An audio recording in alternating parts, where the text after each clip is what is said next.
नमस्कार दोस्तों।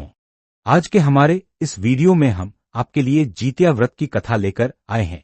एक समय की बात है, नर्मदा नदी के पास कंचनवटी नाम का एक नगर था। नदी के पश्चिम दिशा में मरुभूमि थी जिसे बालूहटा कहा जाता था। वहां विशाल पाकड़ का एक पेड़ था। उस पेड़ पर चील रहती थी। पेड़ के नीचे एक खोखर था जिसमें सियारिन रहती थी। चील और सियारन में गहरी दोस्ती थी। एक बार दोनों ने मिलकर कुछ स्त्रियों को जीतिया व्रत करते हुए देखा। तब उन्होंने यह व्रत करने का संकल्प लिया। फिर दोनों ने भगवान ज्योतवाहन की पूजा करने के लिए निर्जला व्रत रखा। व्रत के दिन उस नगर में एक बड़े व्यापारी की मृत्यु हो गई और व्यापारी का दाह संस्कार उसी मरुस्थल पर किया गया। दिन बीतने के बाद जब रात हुई तब वहां मौसम खराब हो गया। बिजली कड़कने लगी और बादल गरजने लगे। वहां पर बड़ा तूफान आ गया।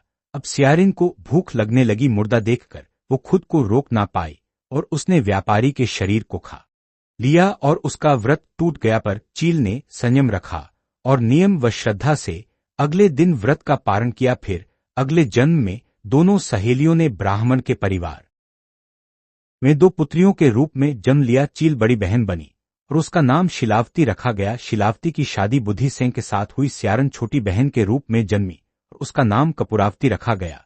उसकी शादी नगर के राजा मलाईकेतु से हुई।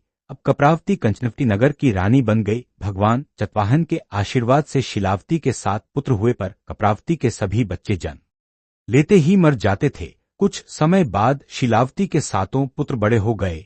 वह सभी राजा के दरबार में काम करने लगे। कपूरावती के मन में उन्हें देखकर ईर्ष्या की भावना आ गई और उसने राजा से कहकर शिलावती के सभी पुत्रों के सर कटवा दिए और उन्हें 7 नए बर्तन मंगवाकर उनमें रख दिया और लाल कपड़े से ढककर शिलावती के पास भिजवा दिया। ये देखकर भगवान ज्योतवाहन ने मिट्टी से 7 भाइयों के सिर बनाए और सभी के सिर को उनके धड़ से जोड़कर उन पर अमृत छिड़क दिया, जिससे सभी में जान आ गई और शिलावती के 7 पुत्र जिंदा हो गए और अपने घर लौट आए। जो कटे हुए सिर रानी ने भेजे थे वो फल बन गए। दूसरी ओर रानी कपूरावती शिलावती के घर से पुत्रों की मृत्यु का समाचार सुनने के लिए व्याकुल थी। जब बहुत देर तक कोई समाचार नहीं आया तो कपूरावती स्वयं ही बड़ी बहन के घर चली गई। वहां सबको जिंदा और खुश देखकर वो बेहोश हो गई। जब उसे होश आया तो अपनी बहन को उसने सारी बात बता दी। उसे अपनी गलती का पछतावा हो रहा था। भगवान ज्योतवाहन की कृपा से शिलावती को